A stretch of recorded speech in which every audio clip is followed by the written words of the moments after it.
आज की वीडियो में बात करने वाले हैं हम रिसिप्ट वाउचर की।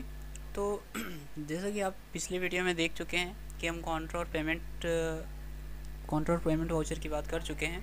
तो रिसिप्ट वाउचर की शॉर्टकट होती है F6 और इस वाउचर का यूज़ किसी रिसीव यानी प्राप्त करने से रिलेटेड ट्रांजेक्शन्स के रिकॉर्ड को रखने के लिए किया जाता है। जैसे कि किसी डायरेक्ट या इनडायरेक्ट इनकम को अगर हम रिसीव कर रहे हैं, जैसे हम सैलरी रिसीव कर रहे हैं या कमीशन रिसीव कर रहे हैं, बोनस हमें मिल रहा है, ठीक है, तो ये हमारे रिसिप्ट वाउचर के ट्रांजेक्शन्स हैं। अगला, जैसे कैश इन हैंड अगर हम गुड्स को सेल करेंगे, दैट मीन्स अगर आप नगद किसी भी सामान को सोल्ड करोगे, बेचोगे, तब आपके पास कैश जो है वो व्हाट कम इन यानी डेबिट साइड होगा और गुड्स आपके पास से व्हाट गोज आउट यानी सामान आपके पास से जाएगा और कैश आपके पास आएगा।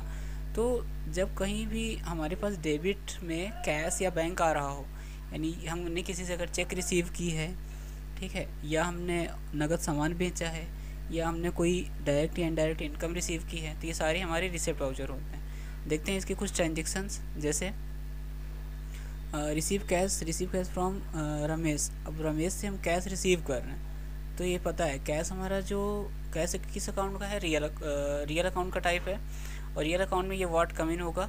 तो जब कैश हमारे पास आएगा तो कैश हम डेबिट रख देंगे, ठीक है। और रमेश दे रहा है, रमेश जब दे रहा है तो रमेश का अकाउंट एज ए गिवर काम आएगा, तो ये क्रेडिट साइड हो जाएगा।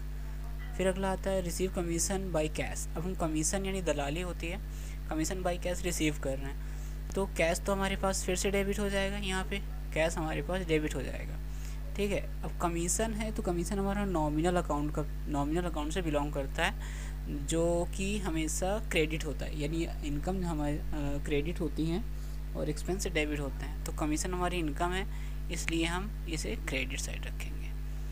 अगला करते हैं गुड्स सोल्ड बाय कैश, ठीक है। हमने नगद सामान 2000 का बेचा, तो जब 2000 का नगद सामान बेचेंगे तो कैश अकाउंट जो होगा, तो कैश हमारे पास आएगा, यानी कि व्हाट कम इन से बिलोंग करेगा और इसे हम डेबिट साइड रख देंगे। और जो सामान बेचा जा रहा है, तो सेल्स अकाउंट जो होगा, सेल्स, ये हमेशा क्रेडिट होगा क्योंकि सामान हमारे पास से जा रहा है। फिर आगे आते हैं receive a cheque from Ram. Ram से हम एक चेक रिसीव कर रहे हैं, तो जो राम है, राम गिवर हो जाएगा, तो राम को हम क्रेडिट साइड रख देंगे। अब जो बैंक अकाउंट होगा हमारा, बैंक अकाउंट को डेबिट रख देंगे, ठीक है। ये चेक के लिए हम हमेशा बैंक अकाउंट यूज़ करते हैं, कैश यूज़ नहीं करते हैं, ठीक, ये आपको याद रखना है।